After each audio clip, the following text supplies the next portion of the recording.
Hi everyone, Olivia Reiner here for Packers News, joined by Ryan Wood, and we are here to get you guys educated on everything that's going on with the Packers this week as we head into Thanksgiving tomorrow. Turkey. Turkey, bok bok, whatever noises turkeys make. I dig some turkey. You dig? Yeah, the turkey legs. That's me right there. I like a good Disney World turkey leg. Do you like white meat or dark meat? White meat. Dark meat. Turkey leg. Yes. Honestly, turkey as a whole, meh. It's just okay. How dare you? I'm sorry if How I offended dare any you? turkeys out there if you're Offended watching. me. You Sorry, offended Ryan. me. Sorry, I Ryan. love turkey. Thanksgiving is my favorite holiday. I think it's also my favorite holiday because Turkey I and was football, actually right? fun fact, I was born on Thanksgiving. You were born on Yeah. Thanksgiving. Well, you just had a birthday this Saturday. Happy belated birthday. Yes, if thank you haven't- for all the birthday wishes. I got lots of Yeah. them, so I appreciate it. Thank you guys. So you got about 80 from me. Yes, So- Ryan said happy birthday to me at just about every hour because we spent just about every hour together on my birthday. We were. Because we flew together. We really were. So guys, what is your favorite Thanksgiving food? Put that down Turkey. in the If chat. you say cranberry sauce, go away. Don't really go away, Oh, but we might have to fight. that's Jim Ozarski's favorite Thanksgiving food is I'm gonna fight cranberry sauce. Gotta fight Jim now. Yeah, so anyway. Cranberry sauce. Ugh. Ugh. Just All the right. thought of it. Let's No. see. I'm pulling up our chat. Hello, if you're in there. I haven't seen any comments just yet, but why don't we just start talking about some general stuff? So practice has not happened yet, so we can't give you any of those observations. We haven't talked to any of the guys in the locker room yet, but we did hear from Matt LaFleur today.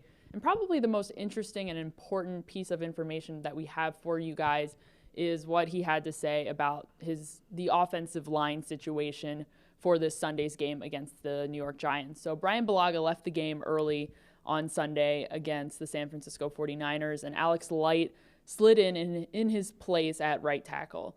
And wasn't his best game, to be maybe kind. Yeah. But that being said, it wasn't a great game from the offensive line as a whole. So this week, Matt LaFleur would not rule out Brian Bulaga for this Sunday's game. However, he did acknowledge that this week is going to be one big competition to see who his best five are along the offensive line and who's going to play on Sunday. Will that be Billy Turner at right tackle if Bulaga can't go? We'll find out. I'm going to call smokescreen on Brian Bulaga not being rolled out this week. I would be really surprised if he played. I mean, I'd be really surprised. This team going to the playoffs, right? So why would you throw him out there against the New York Giants Right.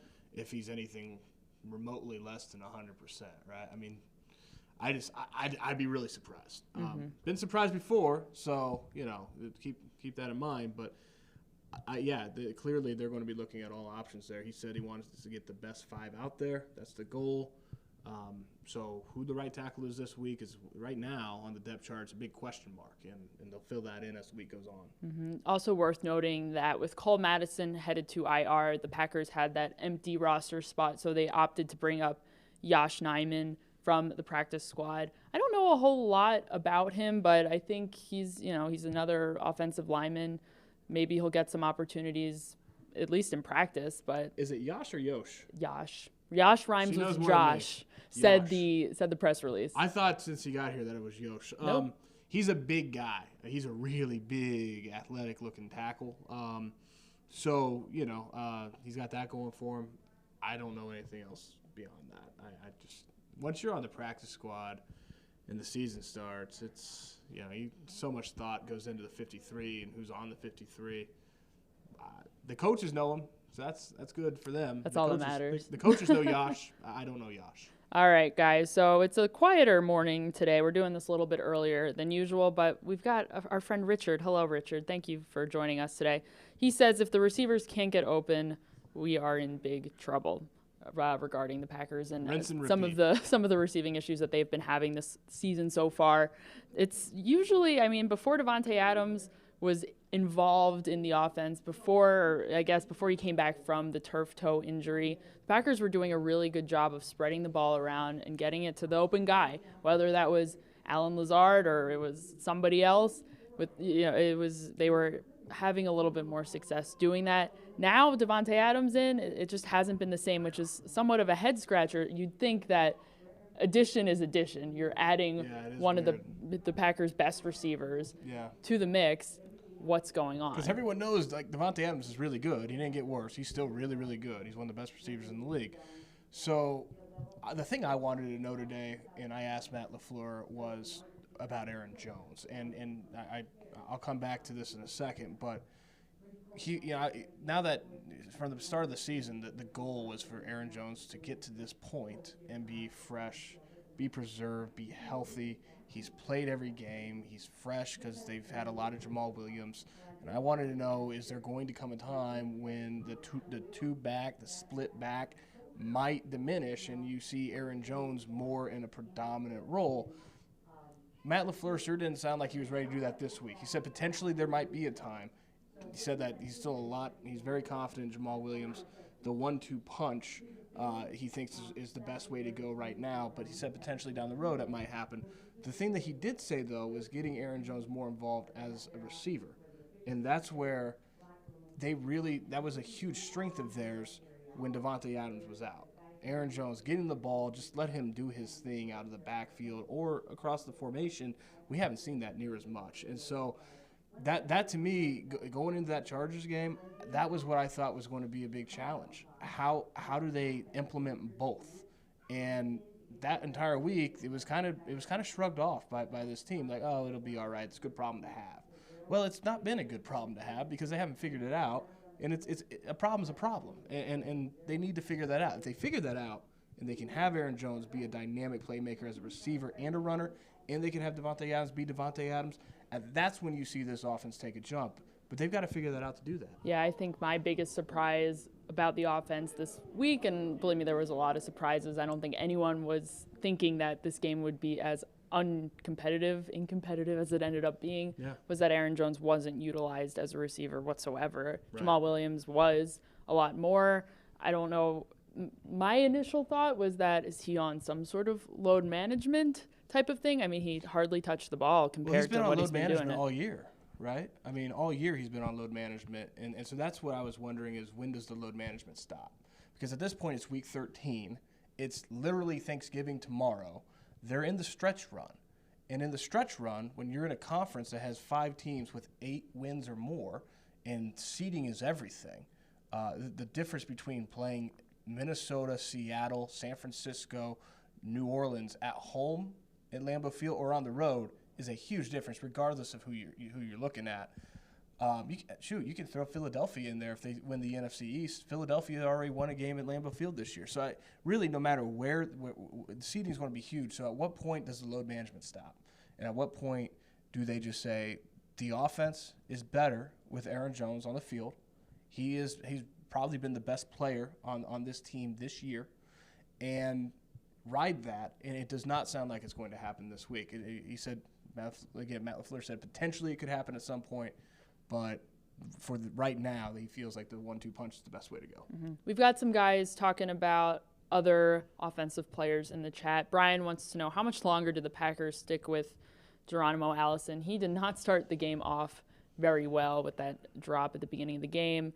Was there a penalty also on him? Yeah. Yeah, and I didn't get a good look at the penalty. I heard that it might have been a kind of a shoddy penalty call. Mm-hmm.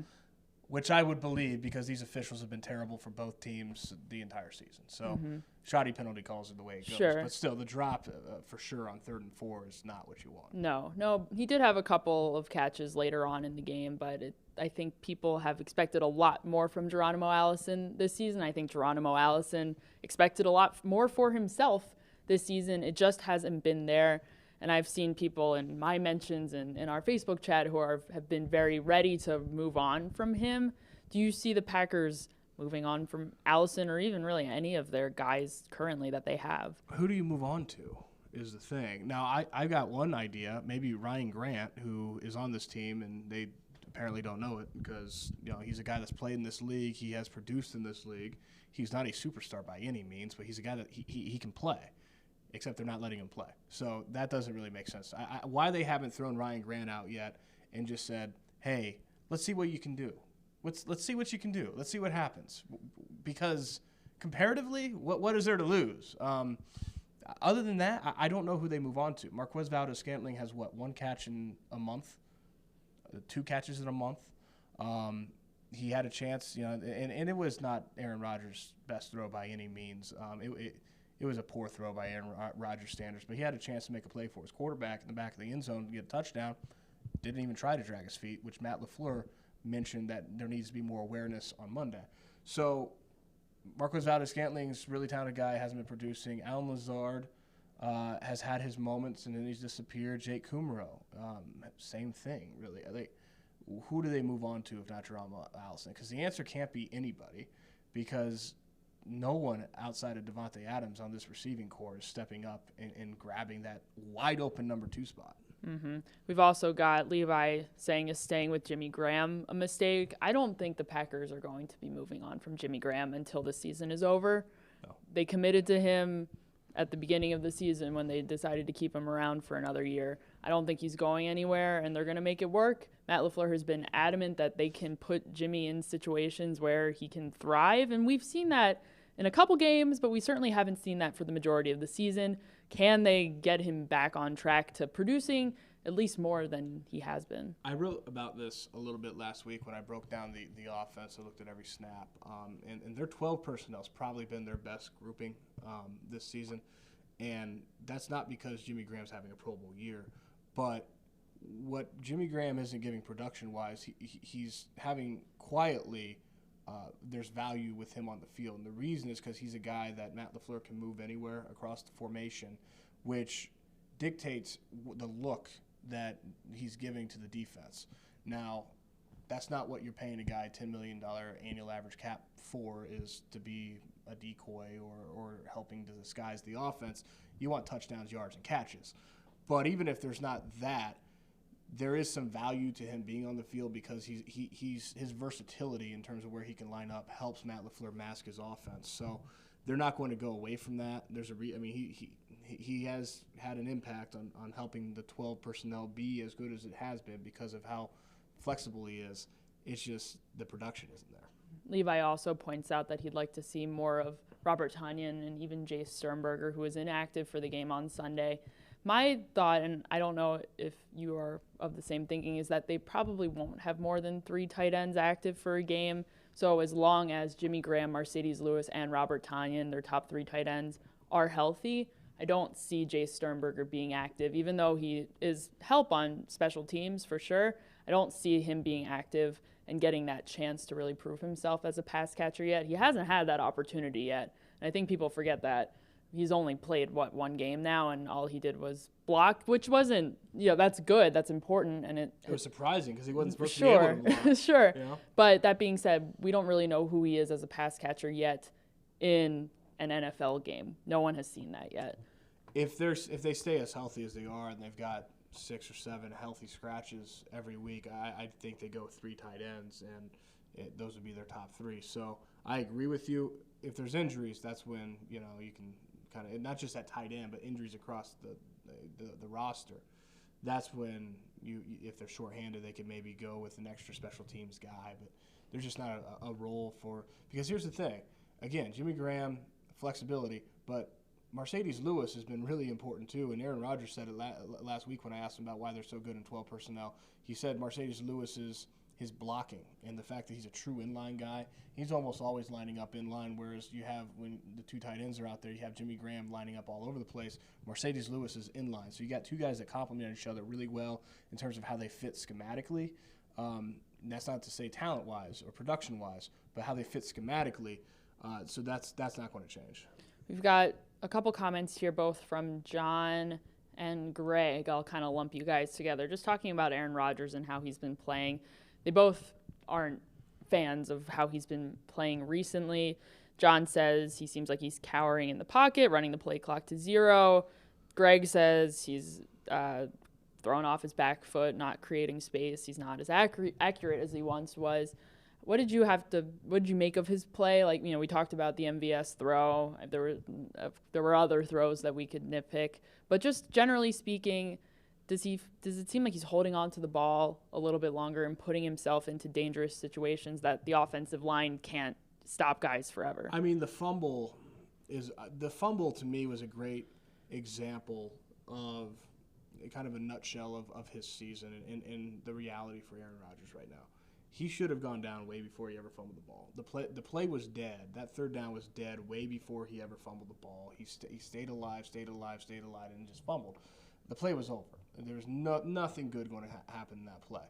Why didn't he? Because there's nothing around this guy. There's very, very little around this guy. Devontae Adams, Aaron Jones, Jamal Williams is pretty good, and there's been nothing else. And it's very much been all season on Aaron Rodgers to carry this offense and to play over himself. And no matter who you are, when you have to play over yourself, you're bound to make mistakes. The thing with Aaron Rodgers, I think his mobility is clearly not what it was a few years ago. That to me is a much bigger difference than the arm. Anytime any good quarterback that gets harassed in the pocket, that has the rush getting to him constantly, as the 49ers were doing Sunday night, they're not going to play as well. Go look at when Tom Brady has lost. It's because the defensive front has gotten after Tom Brady. No matter who you are, that's what happens. So, yeah, Aaron Rodgers did not play well Sunday night. I don't think there's any way you could say he did. He didn't play to his own standard. But there's a lot of problems around him, too. And I think it's the both. I mean, he's not playing well, and the offense isn't playing well around him. And ultimately, he's having to carry a lot on that side of the ball. Yes, Greg asserts that he's playing to protect his knee. The injuries, I mean, he's had a lot of them. That's no surprise. It's no secret. He's been able to stay healthy, but even so, with the history that he's had, I'm surprised that he's taken a lot of hits this season. I'm surprised he's been able to finish every game healthy. He hasn't finished every game, including last week, but he's been able to come out of every game seemingly healthy. Do you think the injury, the hits, the tolls are adding up on his body? No, I don't think it's playing to protect his knee. I think no quarterback likes getting hit. Quarterbacks don't like getting hit. If you hit the quarterback, you can affect the quarterback, no matter who the quarterback is. So that to me is a big issue. He's gotten hit a lot, and no quarterback's not a health thing. It's just a comfortability thing, a rhythm thing in the pocket, out of the pocket. No quarterback likes getting hit, and he's gotten hit a lot. All right, guys. I think we've gotten through a lot of these, but we're going to end it here. So hopefully you guys have a happy Thanksgiving. Yes, have a happy Thanksgiving. Yes, we appreciate you guys. We're very thankful for you. So I know a lot of you guys come and join us every single day. So we do very much appreciate it. Unfortunately, we'll see you hopefully tomorrow, I think. I don't know exactly what our timing is going to be, but we will keep you in the loop about everything. But yeah, happy Thanksgiving. It's a very exciting time for us. Gotta love Thanksgiving. Enjoy the football. Enjoy the turkey. Put down the cranberry sauce. Goodness. What? I don't understand. I'm gonna have Jim fight Ryan a little bit on the cranberry sauce. Yeah. Sorry, Ryan. I'll put you two guys together, bump some heads in the office momentarily. Guys, make sure you're checking out PackersNews.com for all of your Packers coverage. Follow us on all of our social media channels as well. And like I said, guys, have a happy Thanksgiving. Thanks for joining us.